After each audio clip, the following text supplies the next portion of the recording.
Hola, muy buenas tardes, doctor Raimundo. ¿Cómo se encuentra el día de hoy? Muy bien, muchas gracias. Ok, pues mi nombre es Axel, soy corresponsal del periódico digital de mi escuela, se llama Contrarreloj.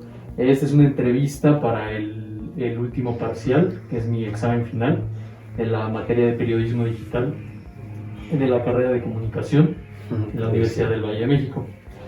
Bueno, para poner en contexto a nuestros espectadores, me gustaría recordar su licenciatura en Ciencias Políticas, su maestría en Sociología y su doctorado en Derecho, así como su cargo anterior como secretario de Movilidad. Esta entrevista va enfocada hacia una candidatura desenvolviéndose en la época del COVID-19. Bien sabemos que es candidato actualmente para la presidencia de nuestro municipio, de Toluca. ¿Y por qué ha decidido postularse? ¿Por qué ha tomado esta decisión? Bueno, primero porque se dan las condiciones para que yo pueda participar al interior de mi partido, y luego porque fue posible integrar una coalición, lo cual nos permitió de salida tener un alto nivel de competitividad. Pero la razón fundamental es porque amo a mi ciudad. Segundo, porque estoy convencido de que se necesita un cambio en nuestra capital, la capital del estado más importante de la República. Y ese cambio tiene que ir acompañado de una nueva visión de lo que debe ser una capital metropolitana como es Toluca. Y bueno, contemplando los logros que tiene en mente, ¿cuál es la visión de desarrollo social que tiene para nuestro municipio? La visión tiene que partir de un diagnóstico. Okay. Y desde mi punto de vista hay una situación que yo sí califico de desastrosa en nuestro municipio. Es un municipio que a medida que tú lo vas recorriendo, conociendo, vas interactuando con la gente, te vas dando cuenta que en las 47 delegaciones del municipio capital del Estado de México, lo que te encuentras es mucha pobreza, hambre y enfermedad, abandono, tristeza. Se nota en la interacción que uno tiene con la gente en las distintas zonas, cómo tras la pandemia, quizá seguramente durante, pero tras la pandemia, que yo quiero pensar que ya estamos en una etapa de salida, ojalá que así sea, porque es notorio el sufrimiento por el que está pasando la gente y es notorio el nivel de descuido y de agresión que el municipio tiene, que las personas no tienen recursos para poder comprar los medicamentos que urge darle a sus enfermos para evitar que pierdan la vida. Nos encontramos frente a una situación de indolencia, pero también es un desastre desde el punto de vista económico. Los pequeños y microempresarios sobreviven como pueden, realmente sin ningún apoyo de ninguna índole por parte de ningún nivel de gobierno. Y eso te muestra una situación realmente desesperante para quienes sobreviven de los negocios pequeños que tienen. Y más aún, no solamente no tienen apoyo, sino que aparte son pues constantemente asolados por la policía y hostigados. Los comerciantes viven hoy esa situación e imagínate entonces cómo es la vida de alguien que está buscando llevar el sustento a la mesa, a la casa, y simple y sencillamente no lo puede hacer. No solo no hay comprensión, al contrario, hay una situación del uso de la fuerza pública para desalojarlos de donde pudieran obtener un poco de recursos para su familia. Pero también hay un desastre educativo. La gente hoy ha tenido que asumir la responsabilidad que tenían las instituciones para educar. Y la realidad de las cosas es que tampoco tienen ningún tipo de apoyo de nadie para continuar educando a sus hijos durante esta crisis. Y el desastre económico también abarca a los propios empresarios. Los empresarios están haciendo esfuerzos enormes por tratar de evitar cerrar las fuentes de empleo, pero no tienen apoyo. Entonces, el problema ahí no es el empresario en sí. Como sea un empresario, supongo que a la hora de que pues, tiene un problema de carácter económico, su vida cotidiana probablemente no cambie tanto, pero quien se queda sin empleo realmente entra en una dinámica de empobrecimiento inmediato. Pero también hay un desastre que yo veo en materia de seguridad.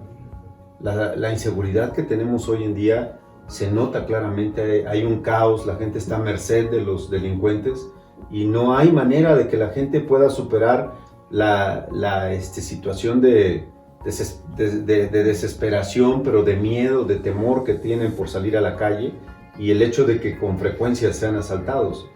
La prestación de servicios es impresionante el nivel de descuido que tienen los servicios. El municipio es un basurero, por donde quiera que lo veas, pero no solo es eso. Cualquier riachuelo, cualquier río, cualquier barranca que tú veas está contaminada en todo el municipio. Y no hay una sola estrategia que se perciba por parte de esta gente para ese rescate. Al desastre urbano que tenemos, agrégale el desastre ecológico. El desastre ecológico en todos sus sentidos. Tienes un diagnóstico que realmente resulta muy preocupante. Y además, pues te das cuenta cómo mientras la gente padece hambre, pérdida de la salud, atraso en los temas educativos, porque además los atrasos en el tema educativo que pues tiene que ver mucho con lo que tú haces, o lo que tú estás haciendo ahorita como estudiante, pues los chavitos que no tienen apoyo terminan en la deserción y en la incertidumbre, porque tenemos hoy 5 millones de jóvenes que desertaron del sistema educativo. Es el resultado de la pandemia. Evidentemente, pues eso nos toca aquí. Y en consecuencia, pues, ¿qué necesitas? Pues se necesita acompañar la vida cotidiana de la gente. Necesitamos un gobierno cercano a la gente que atienda estos problemas, porque en efecto, lo que decías, la pandemia te cambia todo. O sea, en un tiempo de pandemia, tenemos que acompañar la vida de la gente para que supere la pandemia y luego viene la pospandemia. Eso va a ser un trabajo que como ayuntamiento, como gobierno municipal vamos a tener que asumir. Y eso en Toluca es una mentira. No es así. Más de un año tiene la gente de no ver al presidente municipal en las 47 delegaciones y ahora se lo encuentran haciendo campaña. Entonces evidentemente la gente se sorprende. Eso es lo que hay que cambiar. Pero además se necesita una visión de largo alcance para poder resolver los problemas sociales de fondo. Una buena política social es la generación de empleos. Y la generación de empleos va precedida de la inversión. Entonces necesitamos generar inversión y están dadas las condiciones porque la vocación del municipio es muy amplia en esas materias. Claro, sí, pues como usted menciona, con la presente pandemia cambian muchísimas cosas, hasta lo más mínimo, cualquier proceso. Y de hecho, de eso va la tercera pregunta, y es cómo ha sobrellevado las fases en su campaña electoral, aún con la pandemia. Mira, primero te quiero decir algo, yo me enfermé de SARS-CoV-2, o sea, padecí la COVID, y sé lo que eso implica. Es una enfermedad muy agresiva, que te ataca integralmente, pero bueno, de lo malo siempre hay que encontrar la parte buena.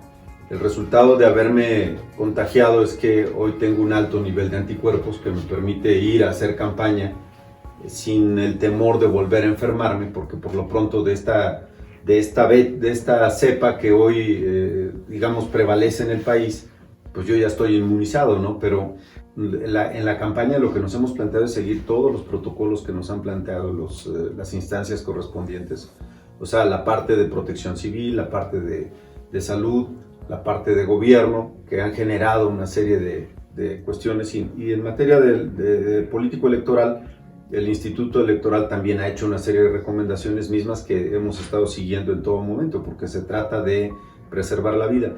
Yo he observado que, primero yo percibo que ahorita hay ya una disminución sensible de los niveles de contagio, porque yo me contagié en octubre, pasé prácticamente todo noviembre con el tema y no supe cómo fue que me enfermé. En cambio hoy, lo que te puedo decir es que no se percibe ese nivel de contagio porque no hemos tenido ningún tipo de situación a lo largo de la campaña. Y por más que quieras, hay que decirlo, tomamos todas las medidas, la gente usa el cubrebocas.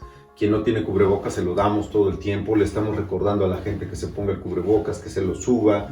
Y hasta ahorita no hemos tenido ninguna situación grave. Se mide a toda la gente la temperatura antes de pasar a lo que es el interior del evento, así sea en una plaza pública, demarcamos el lugar y la gente que está dentro ya pasó por lo menos por la medición de la temperatura y el uso de gel sanitizante.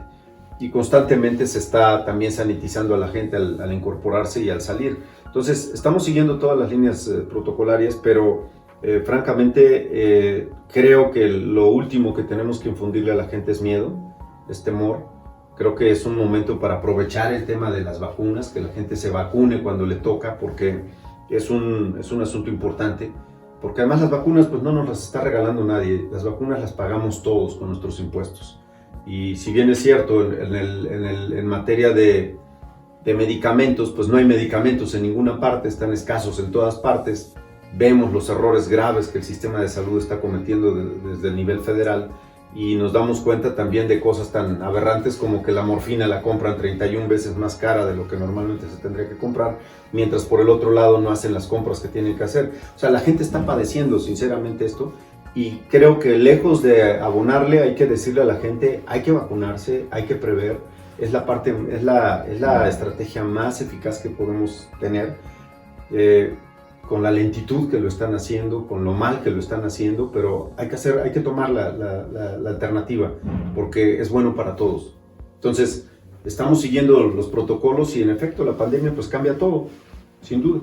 Entonces la campaña pues ha cambiado radicalmente, es una campaña de cercanía, pero sin contacto, o con el menor contacto posible, o con un contacto muy cuidado, en fin. Así es como estamos funcionando ahorita. Ok. De la mano con eso y también contemplando la era digital en la que estamos actualmente, ¿qué tan importante considera usted que son las redes sociales para una campaña electoral? Mira, yo creo que las redes sociales han cobrado una dimensión muy importante, afortunadamente, porque pues estás prácticamente todo el tiempo en tiempo real publicando todo lo que estás haciendo, la gente se entera de lo que estás haciendo, cómo te está yendo, cuáles son las condiciones en las que estás trabajando, el estilo de la campaña que estás siguiendo.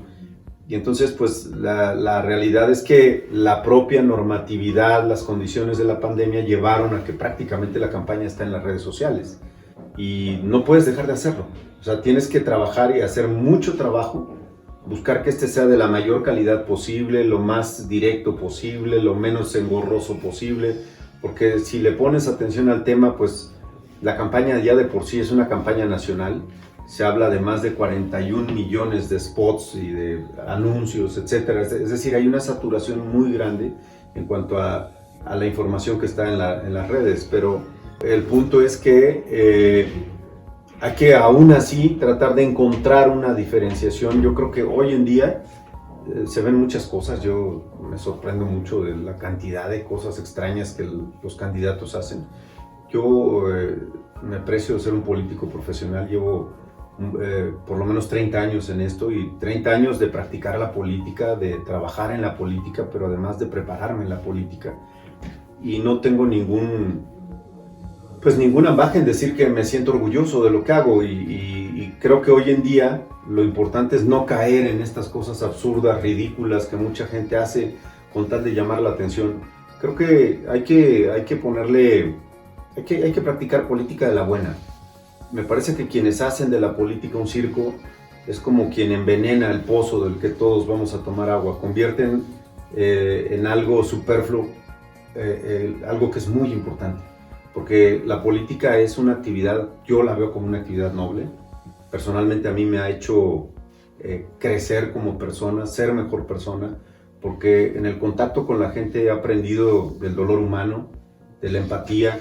Y de veras eso no se presta a juegos ni a andar haciendo payasadas en las comunidades o haciendo más allá.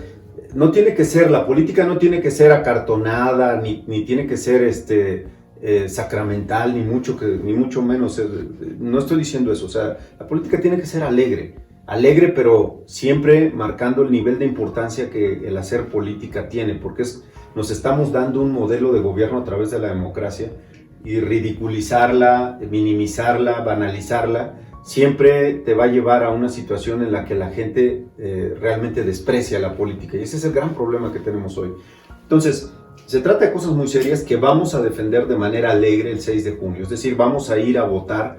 Nosotros estamos invitando a votar por la coalición que está integrada por el PRI, el PAN y el PRD, que por cierto fueron los partidos más castigados en el 2018, pero que para el caso de Toluca la suma de los votos de los tres partidos es muy superior a la capacidad que tiene nuestro adversario de poder generar votos. Entonces tenemos una amplia ventaja. Quienes votaron en el 2018 por estos tres partidos lo van a hacer, pero con una diferencia. Votaron a sabiendas de que íbamos a perder en el 2018. Hoy, juntos, van a poder votar otra vez, pero con una visión ganadora. Pues bueno, ya nos ha mencionado bastante acerca de los retos de su candidatura actual y de lo que viene con mucho optimismo. Pero de alguna forma la pandemia, ¿usted cree que influya en tales retos? O sea, esas complicaciones que usted puede sentir respecto a las metas que tiene como candidato o como próximo presidente, ¿cree que la pandemia puede influir ya sea a corto, mediano o largo plazo? Totalmente.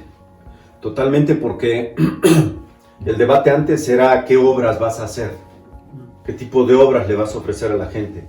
Yo creo que hoy, si nos planteamos una visión con sensibilidad, el punto debe ser cómo vas a acompañar la vida de la gente durante lo que dure la pandemia y luego en la post-pandemia. Porque ahorita la gente está sin empleo, muchas empresas han cerrado, muchas otras más recortaron su personal. Por supuesto que eso impacta directamente a la economía de las familias. Tenemos que encontrar mecanismos para apoyar a la gente para que pueda trascender o pasar sobreponerse de la pandemia. Pero luego viene la pospandemia, en lo que la gente encuentra empleo, en lo que la gente vuelve a recuperar más o menos el ritmo que traía, pero sobre todo que la economía se pueda recuperar. Hemos escuchado reportes de los especialistas que dicen que países como el nuestro, donde el gobierno no ha invertido nada en apoyar a la gente para salir de la pandemia y de la crisis, pues países como esos, como el nuestro, hay muchos, pero el nuestro es uno de los que menos ha invertido a nivel planetario. Y en consecuencia vamos a ser de los que más nos tardemos en recuperarnos, y se habla de hasta 24 años. O sea, tuvimos un retroceso enorme a partir no solo de la pandemia, ya el año anterior que no había habido pandemia y que había gobernado o habían ejercido sus políticas, este gobierno de retroceso, pues ya traía un problema muy grave, ya traíamos un problema de crecimiento de -8 desde entonces. Ya traíamos esos problemas y ahora la pandemia los agrava, y en consecuencia pues vamos a tener que adaptar nuestros gobiernos, nuestra forma de gobernar a esa nueva dinámica. Y hoy, con todos los centros de salud cerrados y con el seguro popular cancelado, pues la gente tiene una sensación de abandono enorme. Entonces tenemos que suplir eso. El estado de ánimo de la gente es importante para poder salir adelante. Entonces, claro que la pandemia influye y va a influir en la manera en que, primero, nos contactemos con la gente, nos relacionemos con ella y cómo la acompañemos durante todo este proceso.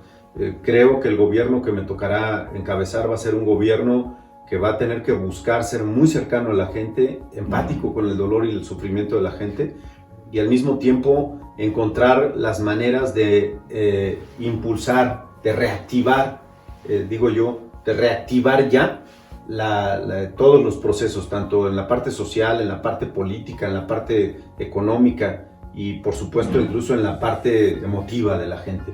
Tenemos que trabajar para salir ya de esta situación de atraso, de retroceso en la que nos encontramos y volvernos a llenar de vida, de alegría. Toluca debería ser un municipio lleno de alegría, porque está plagado de jóvenes, tiene el 23% de la población son estudiantes. Entonces Toluca debería ser un lugar donde de verdad la alegría, el gozo, las expresiones culturales, artísticas deberían de ser un tema de todos los días en las calles de la ciudad. Deberíamos de tener una ciudad radiante, una ciudad excitante, emotiva, donde hubiera mucha música, muchas expresiones de de arte por todos lados, y no lo tenemos. Porque simple y llanamente, aun cuando están ahí las condiciones dadas, Toluca, por ejemplo, es la segunda ciudad con más museos del país después de la Ciudad de México. Y sin embargo no tenemos una tradición, digamos, en Toluca, de la gente de Toluca, en cuanto a disfrutar los temas del arte a través de las expresiones museográficas. Deberíamos de tener, como dije, una ciudad donde aprovecháramos la capacidad, la fuerza, la energía de los jóvenes.